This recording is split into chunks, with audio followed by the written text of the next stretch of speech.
Good morning again, everyone. It's good to see you here this morning, and a Happy New Year to everyone.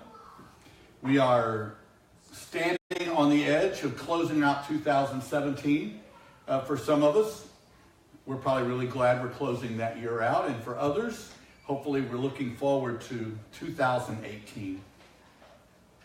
Something I wanted us to kind of consider as we go into 2018, and I think it's always a good thing to consider your life, to consider the year behind you and the year in front of you, the week behind you, the week in front of you.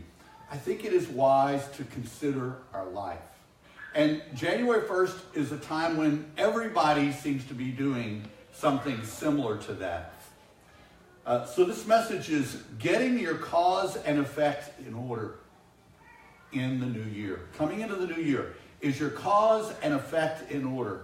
And I have to say, over the years as a pastor, I think this is probably the single greatest struggle for believers.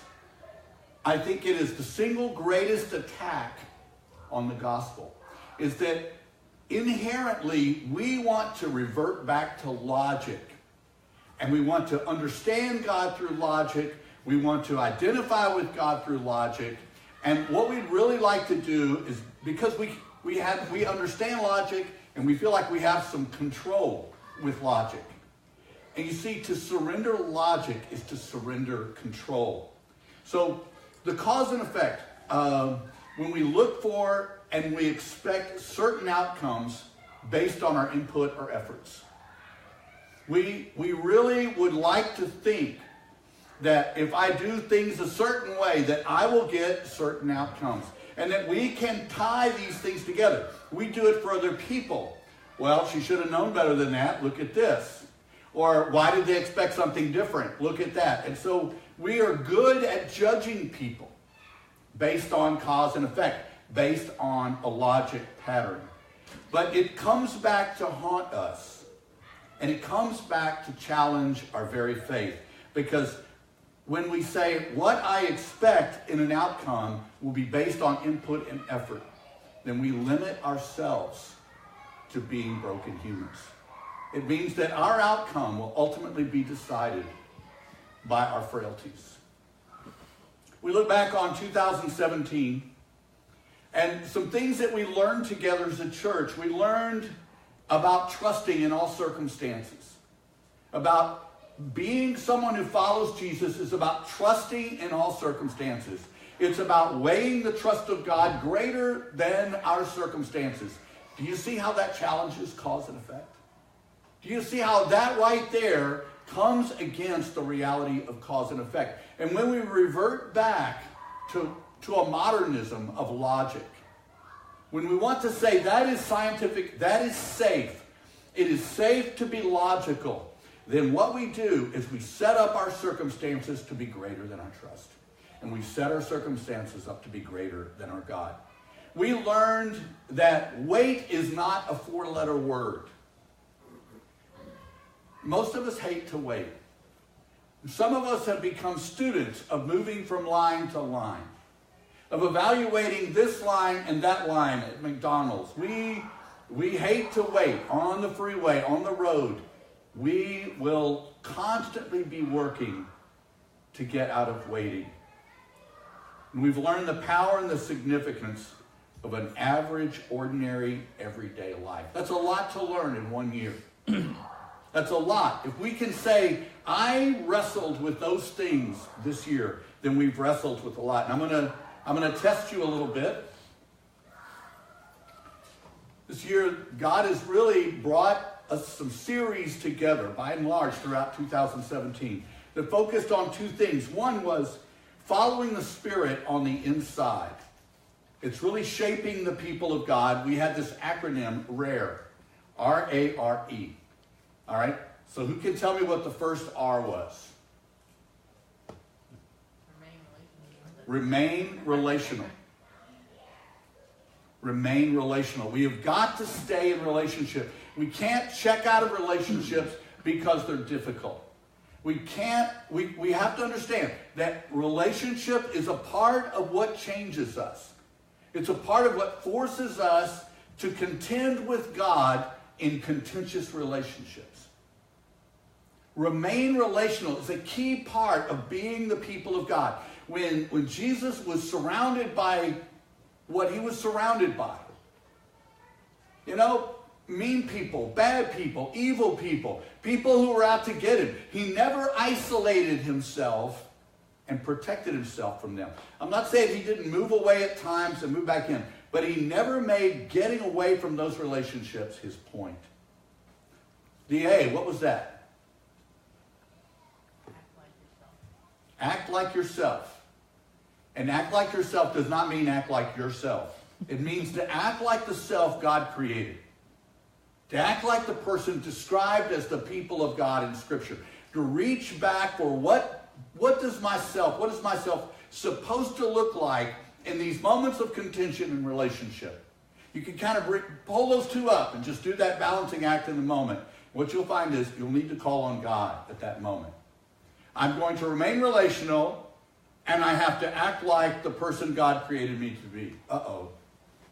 I have a problem. I'm not that person exactly. And that's when we call upon God. R-A, what is the third letter, the second R? Return to joy. One of my favorites. Go back to where the power is, the jet fuel. The joy that God brings in all circumstances, in every situation. It is the power of God to make your life more powerful, to make your peace, to make your contentment, to make your insides greater than your circumstances. Without any circumstances changing, God raises us up into a place inside that we are no longer a victim. We are no longer destitute. We are no longer hopeless. Joy rises above it all. I see joy as the element of the transfiguration. It's not necessarily a biblical description, but I think it is a worthy description that works. It raises us up. And then the final letter, the E. Somebody. Endure hardship well. Endure hardship well. Scripture does not take away the reality of hardship. But what's different is we can endure hardship well. We can come through hardship without being hardened. We can come through hardship without being a victim.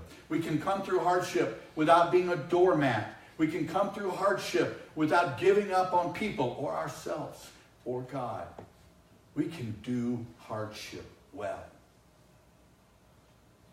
So this was the part where we're following the Spirit on the inside. These things are all about you and I being well on the inside and succeeding in life wherever it takes us, and whatever circumstances, situation, or reality we happen to be in, that we will flourish. Those are the promises of God. And then, following the Spirit on the outside. You're going to have to push yourself a little bit, but the acronym we had was BELLS. B-E-L-L-S. Does anybody remember what the first B stood for? To bless. You see, this is the idea coming out of a book called Surprise the World. The idea that we have the power to bless people, our enemies, our friends, strangers. We have a powerful capacity to bring the blessing of God to humanity. And that surprises the world. The E. Anybody remember what the E stands for? Eat. Everybody remembers the E. The idea that eating is a way that we connect with one another. It's a social system. It's a system that breaks down awkwardness. It's a place where we can always invite someone to be a part of our story. The first L, anybody remember? To listen. Listen to what? Spirit.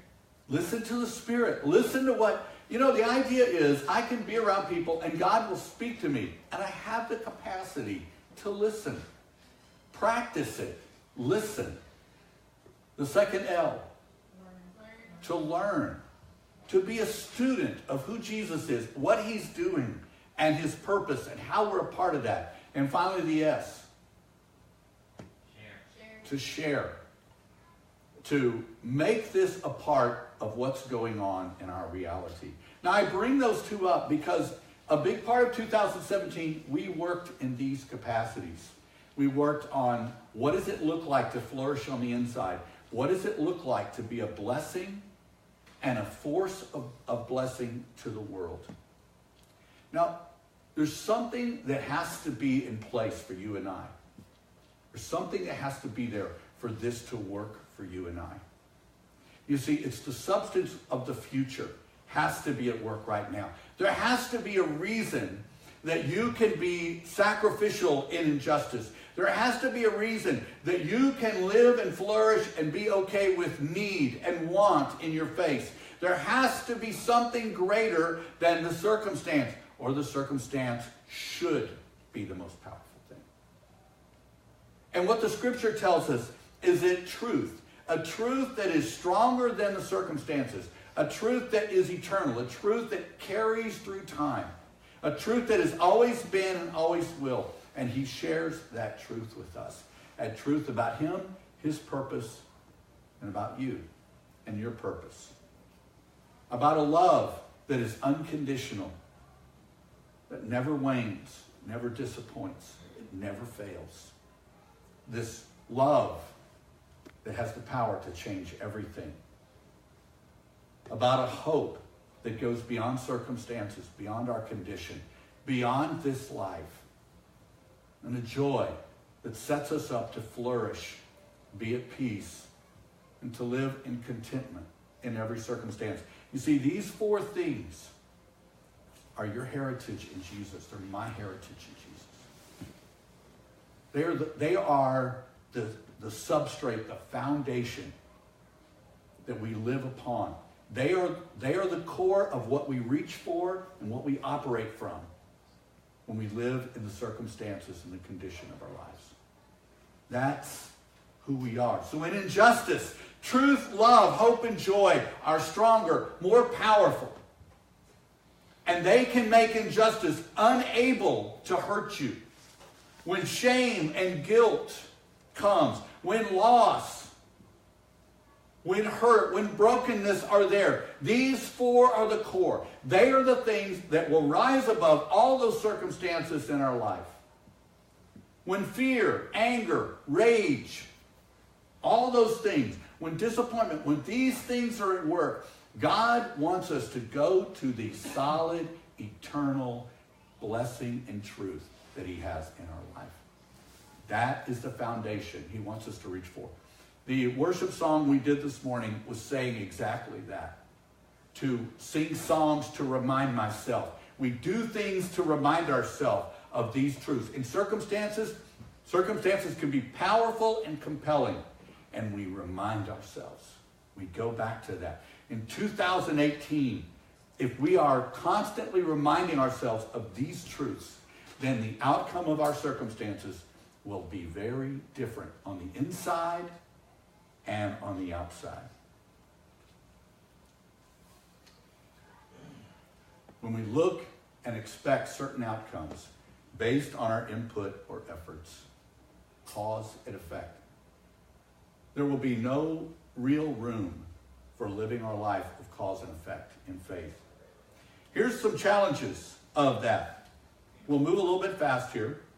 But see, cause and effect challenges our dependency on God. I have less need for God if cause and effect are real. If cause and effect decides my fate, if it decides my value, if it decides how far I will go in this world, then I know what I really need to do is work on those pieces. And my dependency for God goes down. If I know that I'm loyal, I work hard, I practice hard, I keep my nose clean, then I will succeed. Do you know that's not true? It's not true. There are people in prison all over the place that are kind, generous, honest people. There are people that are murdered all over the world who did not deserve that. There's all kinds of places where you see the rawness of cause and effect and how it is wrong. And you know what it creates in the world? A hopelessness that cannot be fixed. And Jesus knew that.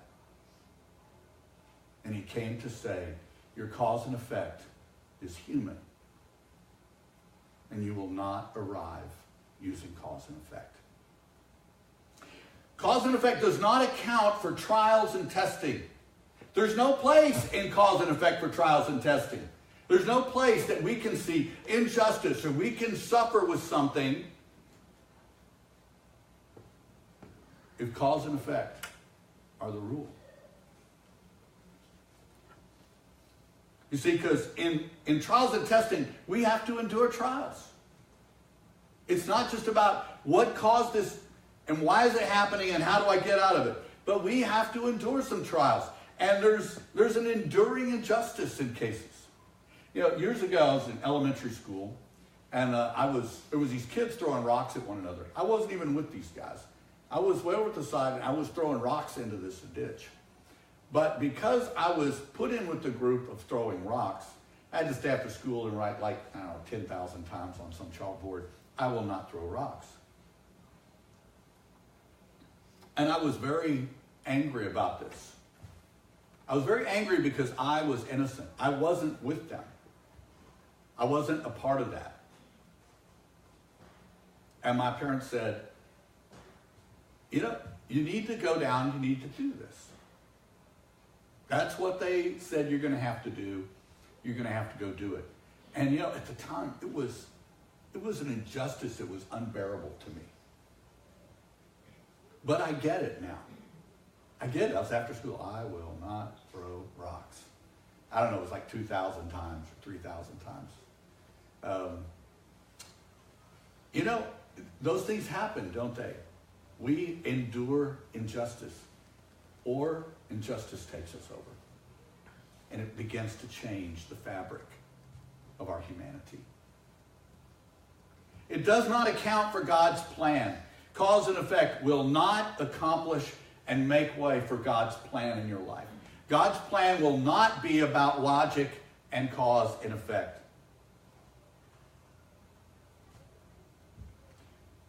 Revealing God's character and nature comes out of what he's doing in the circumstances of your life. It won't account for God's plan in reaching the world. You're going to find that through injustice, through struggles, outside of cause and effect, you will see God reach the world. Now, I don't want you to hear that there's no value in cause and effect. I'm not saying that. I'm saying they are not a spiritual tool of life. They will not serve you in relationship. Cause and effect will not serve you in growing and maturing in Jesus.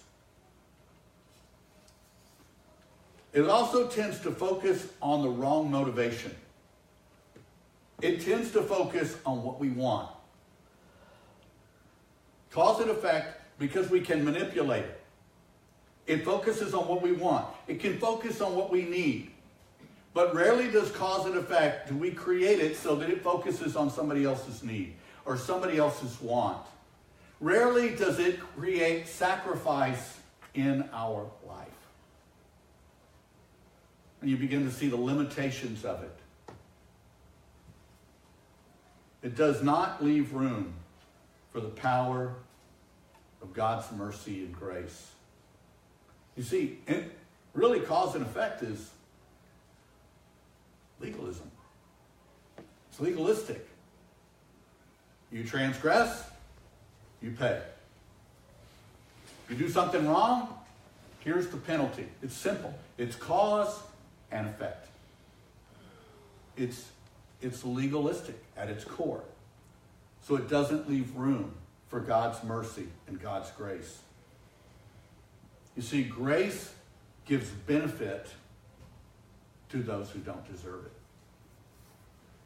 Something just sounds wrong about that, doesn't it? It gives benefit to those who don't deserve it. That's what grace does. But the truth is, we need some of that, don't we? We need some of that God gives us good things that we don't deserve. The gospel is about that. The gospel is about something I didn't deserve. That was a gift from God. It creates a reality where mercy lets the guilty off the hook. That's what it does. It challenges cause and effect. And the mercy allows people who are guilty to go free. That's why I'm free. I received grace that I did not deserve, and I received mercy that set me free. I am grateful for those realities. We see the claim of cause and effect in the book of Job. If you're not familiar with the book of Job, it's a very old book. The Bible is not chronological, in case you didn't know that. And so the book of Job is very old. It would be back around Genesis 12. And we can see some dialogue we see in Job chapter 1, starting in verse 8. And the Lord is kind of saying, he's talking to Satan. Have you considered my servant Job? There is no one on earth like him. He is blameless, upright, a man who fears God and shuns evil. This guy is, think about it. Can you imagine God saying this about you? Can you imagine him saying, oh, here's Job. There's no one like him on earth. He is so awesome and perfect. Just put your name in there. God is calling you awesome and perfect, and there's no one like you on the earth. And you fear God and you shun evil. But that was Job. And so Job has a response. Satan has a response. Does Job fear God for nothing? Have you not put a hedge around him and his household and everything he has? You have blessed the work of his hands so that his flocks and his herds are spread throughout the land. But stretch out your hand and strike everything he has, and he will surely curse you to your face. What does Job say? What he's saying is, God, this is all cause and effect. You've given him all this great stuff, so he's treating you well. Great stuff, cause, effect, he's treating you nicely. That's all it is. It's got nothing to do with his loyalty to you. It has nothing to do with him being created and you being creator. It only has to do with cause and effect. Why? Because he is a human and he suffers under logic. And this is the reality for your fallen people, God.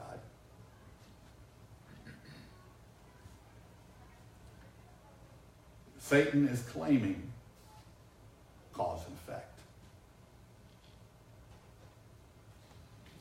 There is no value in your God creator. Then you might as well curse him and get it over with. You see, that's what his wife told him. Wow, Job, there's no value in your loyalty. There's no value in your understanding of created and creator. It isn't benefiting you on the effect side anymore. And when the effect side isn't working for you, then forget the cause part. Because it was only about the outcome, right? It was only about getting. If it's only about getting, then if what you're doing isn't getting it anymore, then you might as well stop doing it. Stop doing it. How many of us have said, prayer didn't work for me. God doesn't answer my prayers. I don't hear God. I this, I that. And we're talking about this result has not equaled, I've prayed, I've done this, and God hasn't done these things. And therefore, I don't believe it. Therefore, I've stopped doing it. I have stopped hoping. I have surrendered truth and hope and love and joy. I've surrendered them. Why? Because I don't believe they're true. Why? Because the cause and effect didn't work for me. For an entire year, God has been challenging us to surrender that reality. And he's inviting you into 2018 with a different vantage point. of real truth. Every suggestion was made to Job to give in to the logic of cause and effect. All your honoring God, all your sacrifices, all your praying is no longer producing. So stop. Stop honoring God. It's not producing. It doesn't work anymore. Your fault, my fault, no one's fault. Satan goes to work on Job through his friends, using godly words to justify a human cause and effect. If you listen to Job's friends in chapter 22 of Job, and it's a long passage there, but all of his friends are basically saying, Job, you must have sin in your life. That's why God isn't blessing you. That's why you have what appears to be curses on you. You have sin in your life. Even though we can't see it, even we don't know what it is, you better confess it. What is that? Cause and effect. Bad things are happening, therefore you must have bad things. Because good life behavior thoughts equal good blessings from God. So Satan goes to work through his friends. The cause and effect. So it breaks down like this.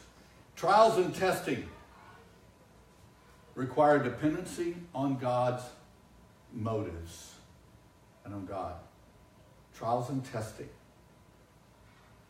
require dependency. Mercy and grace is for the just and the unjust. There's no logic here. There's listening and following eternal truth. God's timing. It includes this life and the life to come.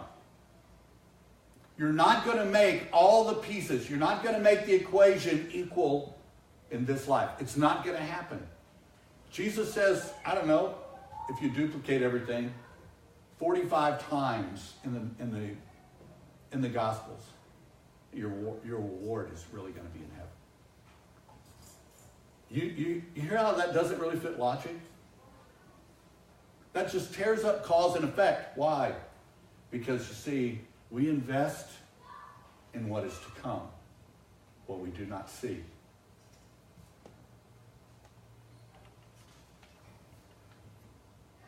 God's plan, it reveals his nature, and God's plan reaches the world. See, these are about our life and our heritage, not about our logic and how we can manipulate God through being good, or how we can disbelieve God when the results are not what we need.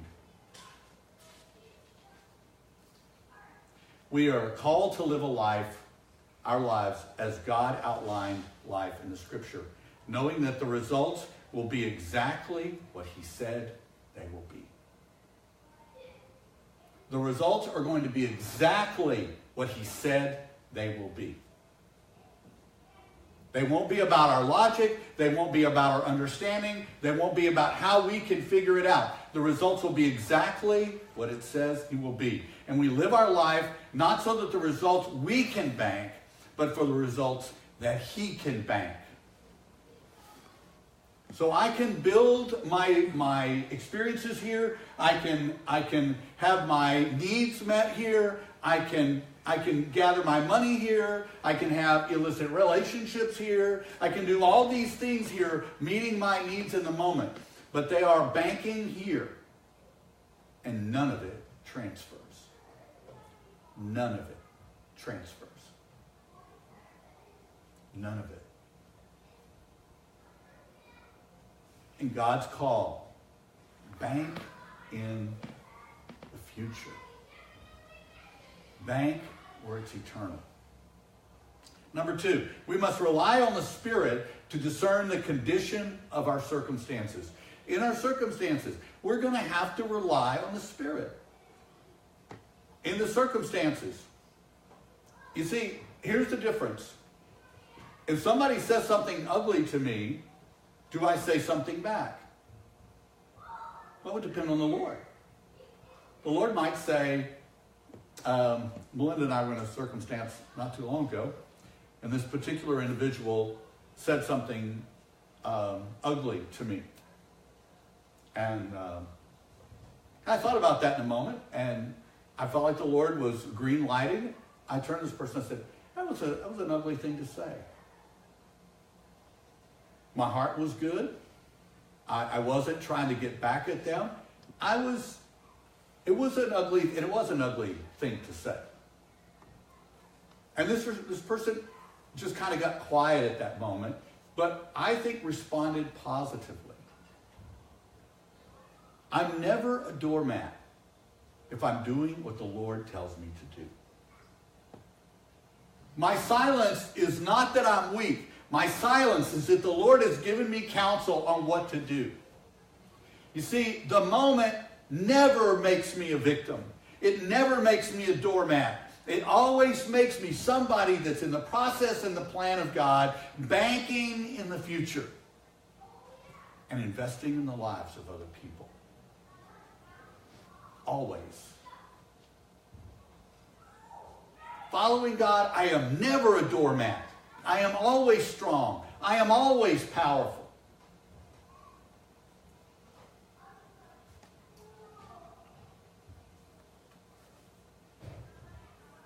Hebrews 11, verse 13. Talking about what they call the heroes of the faith. These are people that sold out. These are people that put everything in God's kingdom, the value. All these people were still living by faith when they died. They did not receive the things promised. They only saw them and welcomed them from a distance. And they admitted that they were aliens and strangers on earth. What a strange thing to think. And surrenders cause and effect profoundly. People who say such things show that they are looking for a country of their own. They're looking for a different place. One that won't die under the weight of cause and effect and not even be remembered. Continue on. If they had been thinking of the country they had left, because they had migrated, they would have had the opportunity to return. Instead, they were longing for a better country, a heavenly one. Therefore, God is not ashamed to be called their God, and he has prepared a city for them. This is extraordinary. People surrendering the value of getting what they want and need in that moment. They're looking to God for that, and they're willing to invest in a country they've never seen, in a place they've never touched. They're willing to invest in that. And God looks at that and he says, these are my people. And I'm preparing a place for them. I'm personally preparing the place they have invested in. Can you imagine what that must be like? A place that God prepares for people who invested in him. You can look at it a little bit like this, kind of this breakdown of this life and the life to come. And God's plan and promises really go across that entire spectrum. It's working across the entire spectrum. Now, it doesn't mean that the math and the accounting adds up in the first part. We tend to concern ourselves only with this life. We tend to focus more on that. And it's not about when I get to heaven. That's really, I don't think, our best language. Our best language is when God makes it all right, when he fulfills everything. I mean, it's not about streets of gold. I mean, you're in heaven, you got everything you want. Who cares about gold anymore? Especially making streets out of it. Like, who cares? I mean, most of us from earth, we'd be out chipping a piece of that street up so we could have a piece of gold. I mean, see how the wrong thinking. So what we want to do is we want to add to this idea of Jesus' life and death and resurrection, and then Jesus' return.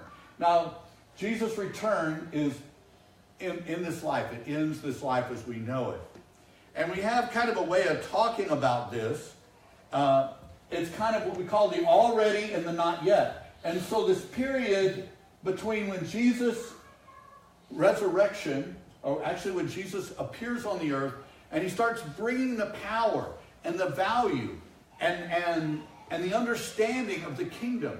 And you begin to get these glimpses of just how powerful the kingdom of heaven is.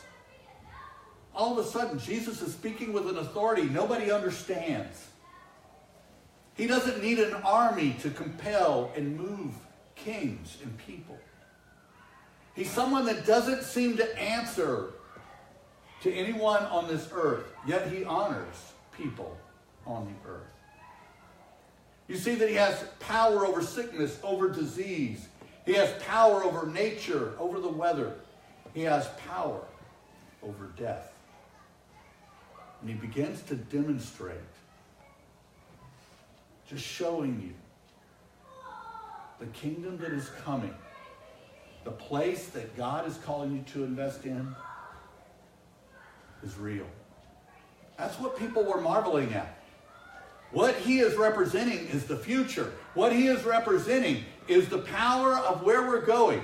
And he has introduced it into our lives. He's introduced it into our world of logic. He's introduced it into this place where we kind of have decided how it works.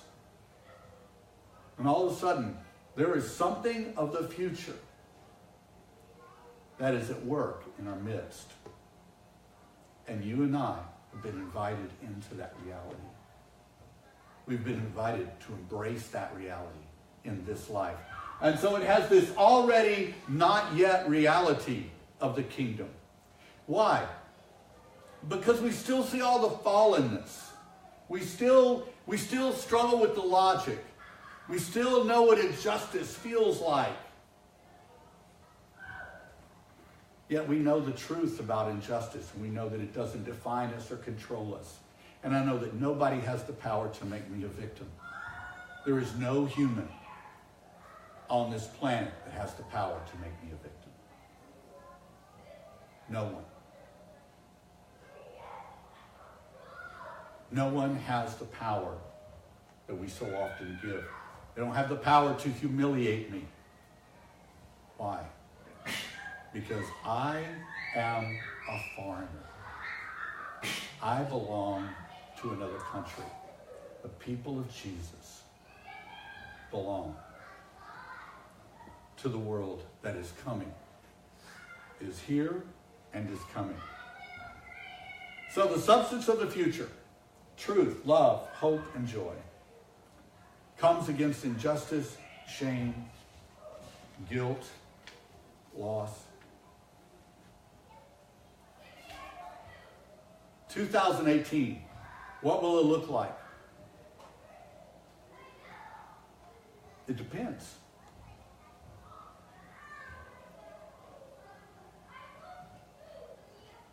If you want to be the foreigner here, if you want to surrender your rights and your logic, if you want to step in to the power of who God is calling you to be, then 2018 will be risky for you. It'll have risk assigned to it. You will hope in places where you should not hope. You will love in places that are foolish. You will speak life into people, stepping out into places that you think are crazy, that you're going to speak blessing and healing and life over people. It will be risky.